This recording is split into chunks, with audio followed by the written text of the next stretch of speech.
Hi, I'm Natalie and this is James, and welcome aboard our floating home Zephyr. Over the past 5 years, we've been on an incredible journey sailing around the world, accompanied by our two trusty dog crew members, Flint and Kira. Join us every Friday for a new video documenting our adventures. Don't forget to subscribe and be part of the journey.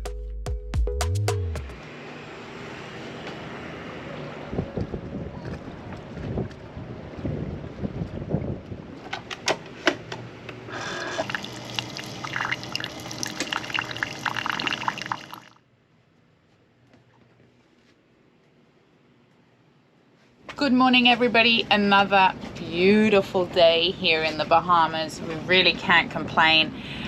The only thing is, it is definitely summer now and the boat is sweating a lot. It's very, very wet and dewy here in the mornings.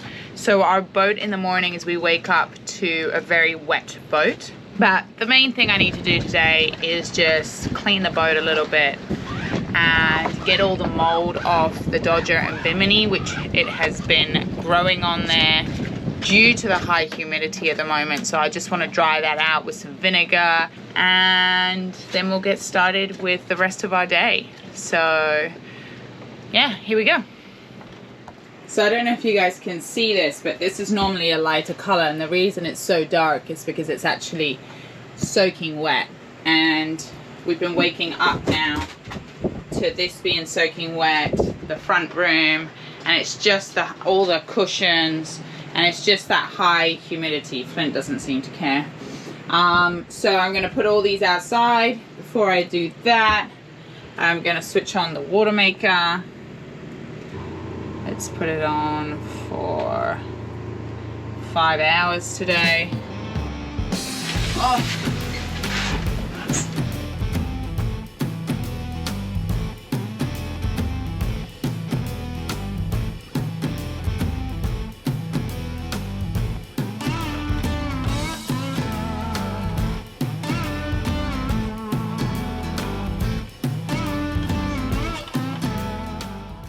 Once the cleaning is done and everything is left to dry in the morning sun, it's the perfect time to hit the water for a swim and a boat shower. Don't go too far. Good girl. Good job. This way, come this way. Come this way. Ooh, there's a big wave. Here, look. Over here. Good boy. A ferry just went by and it's like the biggest wave. Good boy. Good boy. You can't both get on.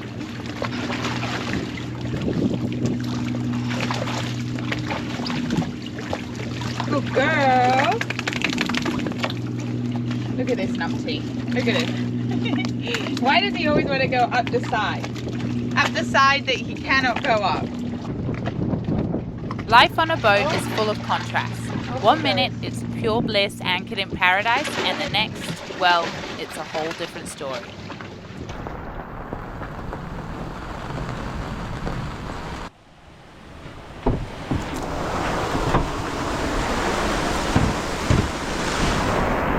Well, it is pouring out.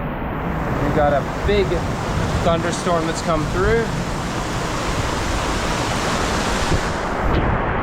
Woo-wee.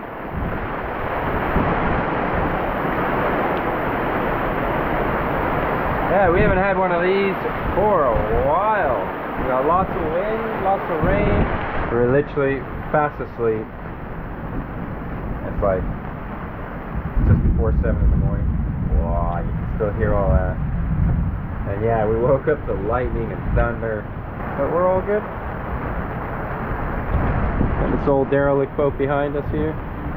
Good thing is the boat's getting a wash. It's needed it for a while.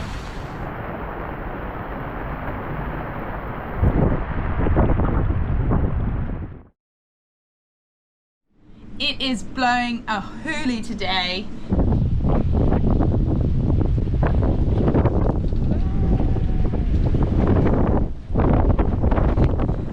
We've had like, I want to say 30 knots consistent, jumping up to 35. There's been a couple boats that have dragged. I'm on my own on the boat, so I'm hoping that I don't drag.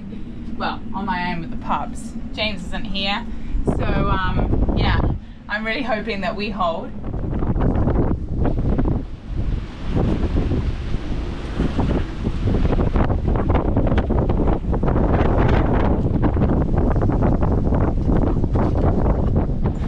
Hopefully you can hear me down here. The bummer is I really needed to do some teak work today, so that's all gone to pot. And James was going to repair the water tank, which might be a better idea because you can do that inside the boat. James has just gone in to pick up the repair stuff for the water tank, and I think we might do that this afternoon, just because we can be inside. It's just so windy out here.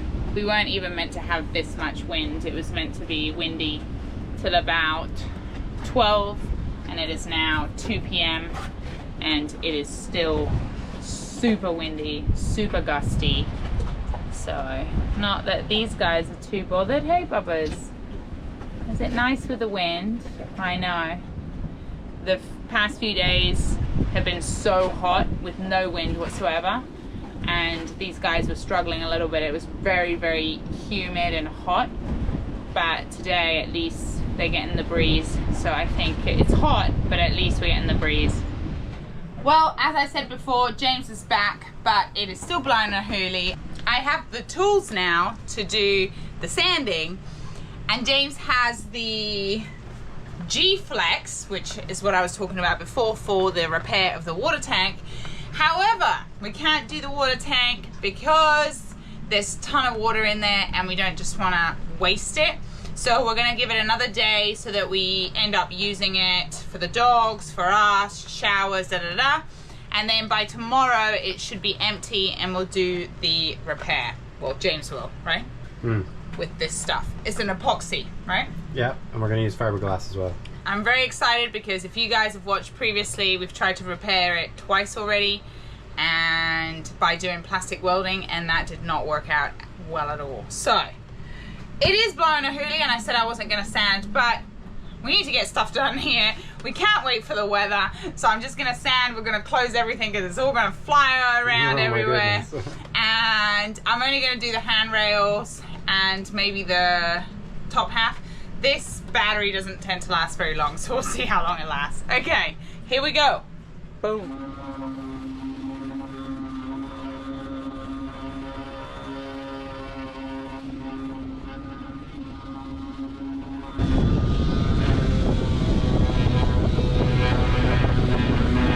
So I got one side done and the battery died on me, which I knew that was going to happen. James is off to, well, he's pumping at the moment because there's been so much rain in the past few days, but he is off to get some fuel for the dinghy. And that's it, not much else to report. I've just got the battery charging again, so we'll see how long that takes. Not too long, and then I can do the other side. We got some petrol from the Konkin Marina. They're awesome. Yeah, we got 2 jerry cans full. We were getting pretty low. Now gets a little nervous where the fuel's a little bit low, and we got lots of places to motor. So yeah, we're good. We'll throw some oil in there, mix it up, because we got a 2-stroke motor. We're good. Lots of things to do and lots of places to be. Stay there. I'm only here. I'm not that far away from you. I got plenty. Yeah, so dinghy motors, kind of been a hot topic here on Zephyr as of late. Ours is dying a slow death. For anybody that's followed our channel, we have a 2-stroke Tohatsu. We bought it brand new when we bought the boat, and we've put, I'd say, at least a couple thousand hours on it. We use it everywhere. It's our car. We use it every single day of our life, I would say, and multiple times in a day. So, you know, 5 years of use for us is like, I would say, like 15 to 20 years of use for a normal boater that uses their, you know, tend to recreationally a couple times a year. So yeah, we've been talking about buying a new motor, haven't we? The other day we got asked whether our motor was a diesel, because it is making so much noise and it creates havoc everywhere we go. Like, people know that I've left the boat, or James has left the boat, just from the dinghy motor. So it is getting really bad. We do need to get a new dinghy motor, and James is considering getting a 4-stroke. And why is that? Yeah, we want a 4-stroke for a couple of reasons. One, they're really quiet. 2-strokes are really loud. They're more fuel efficient. We use a lot of petrol to run a 2-stroke. We have to buy oil. Yeah, this is my pet peeve, I think. Yeah, it's a little messy. We have to add oil to our petrol before we put it in the motor. And it can get a little complicated because we've been places where we can't find 2-stroke oil in the world. Not very many places, but a few places. So usually we stock up, but so it's messy and things like that. And you know, motors have just changed, and they've come a long way since we bought our motor in 2019 or 18, whenever we bought it. So yeah, you know, there's some nice features on the 4-stroke. We can buy a 2-stroke. We're in the Bahamas, and they're actually still for sale here, like other parts of the Caribbean, but they don't quite have the size we're looking for. So we have dogs now, and we have a bigger tender than when we first bought our motor, and a 9.8 just doesn't cut it anymore. We're just plowing everywhere we go. The 15 we were considering, but we still wouldn't be able to plane with all the dogs and maybe a couple of bags of groceries. So we're looking at a 20. We looked at Tohatsu, Suzuki, Yamahas, Mercury's, and I think we're thinking about a Yamaha 24-stroke, and that's kind of where we're at. It's a huge expense for us, massive, if we you know, spend everything we have, but it's our car, we use it every day. So you know, we could have bought a used motor multiple times, but we didn't, because we were really happy that when we bought a new motor the first time, and it's just served us so well. We maintained it, and you know, so I think buying a new motor again with warranty and all that kind of stuff is the right way to go.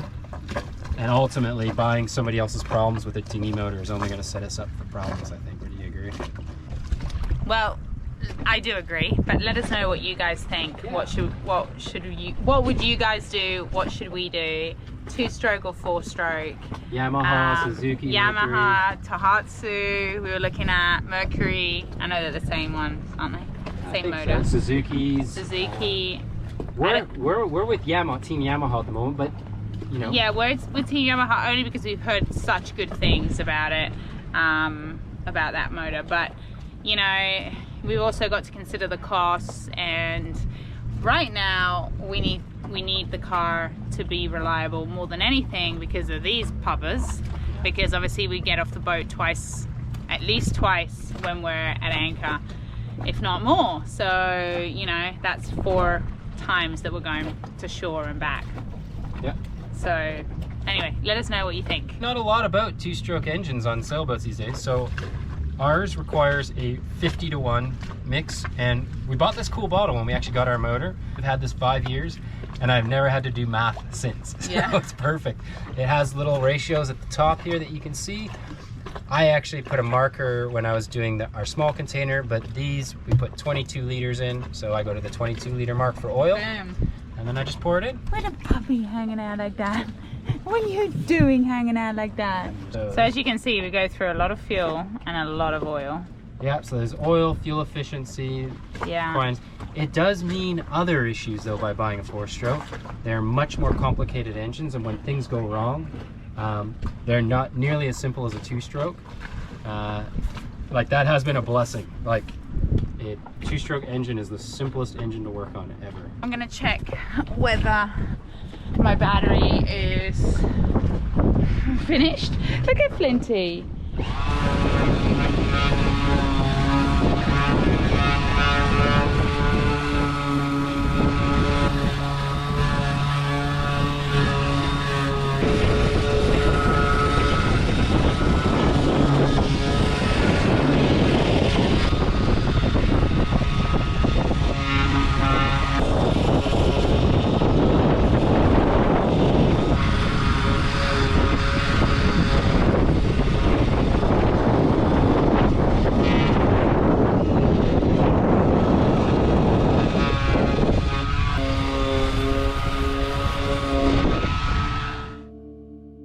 you'd like to be a part of the journey and become a patron, go to the link you see here on the screen. Another way you can support us is by hitting that subscribe button.